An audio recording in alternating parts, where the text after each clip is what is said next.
Hey guys, happy Thanksgiving. So today I wanted to talk a little bit about what you can do, or some tips more or less, when you start to lose motivation when you're studying a language. So I'm going to give you 2 tips that I find that are most helpful for me, and hopefully they're helpful for you too. So the first one is to sort of change the way you're studying, to change maybe your study routine or your methods you're using. Because I find for me, I start losing motivation when I see that I'm not making progress, or as much progress as I want. Maybe I'm getting a little bored too with the techniques I'm using to currently study. So that is when I need to start reevaluating, first of all, my goals and the way I'm studying. So if I don't have a specific goal in mind, or if it's a little vague, like I want to be fluent in this language, but I haven't paced myself with little goals along the way, then that's when I start to lose motivation, because I might feel like I'm nowhere near being fluent in this language. So what am I going to do to get there that I'm not doing right now?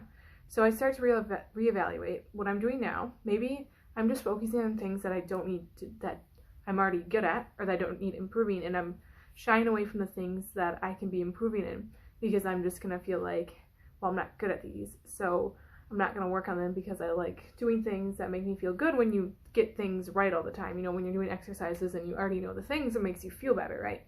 But that kind of stunts our growth and our progress. So that is when I start to reevaluate things and work on goals. First of all, create new goals that are going to help me, just little ones to help me get along the way to the big goal, more or less, if you have a more vague goal.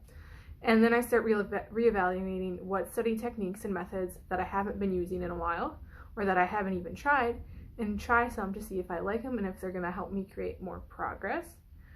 Maybe you're a little intense in the studying progress, and you've been burning yourself out lately.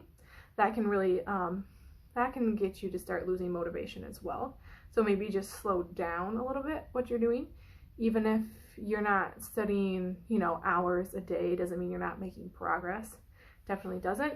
It just means that it might be a good idea to slow down for a while, so you don't get as burned out, or maybe you can prevent the burnout.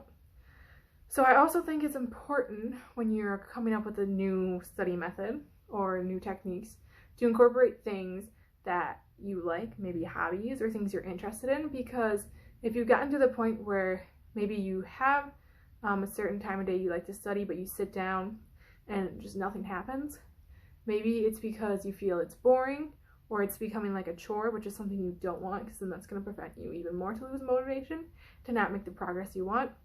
Start trying to incorporate fun things that you like, things that are interesting to you, in your study schedule. So maybe if you like cooking, maybe reading, maybe trying some recipes in the language that you're learning, maybe reading about the culture, maybe reading about countries or regions in a country of the language you're speaking, and what like their cuisine is like, and maybe try a few recipes. If you're into sports, maybe watch some sports in that language, or read about them in the newspaper, or like online newspaper. There's a lot of different ways you can incorporate things you like into the language you're learning. Also, try maybe passive studying. Learning the language passively is still learning, more or less. If you feel like you're burned out, and maybe this is preventing you from continuing what you're doing, you're feeling less motivated, then passive learning, like maybe watching TV, listening to the radio, is still learning. And if it's something that is more enjoyable to you, then definitely try doing this. Switch a little more into passive learning, and then just sort of like a break. Because if you've been studying for a really long time and you're feeling burnt out, it's probably going to seem at first like you're not doing anything with passive learning, but it's definitely not the case. So go easy on yourself. And then my second tip is to take a study break. Just take some time off from learning that language, because you don't want it to seem like a chore, like I said before, because then that's not going to be fun, and you're not going to make the progress you want, and you may even stop learning the language altogether, which is something you don't want, more or less. If you started learning a language with a goal, you don't want to stop. So take a break. It can be like a week, it could be a month, maybe a few months. It doesn't really matter. You come back when it feels right, when you feel like you found your motivation again. So it doesn't really matter how long the break is.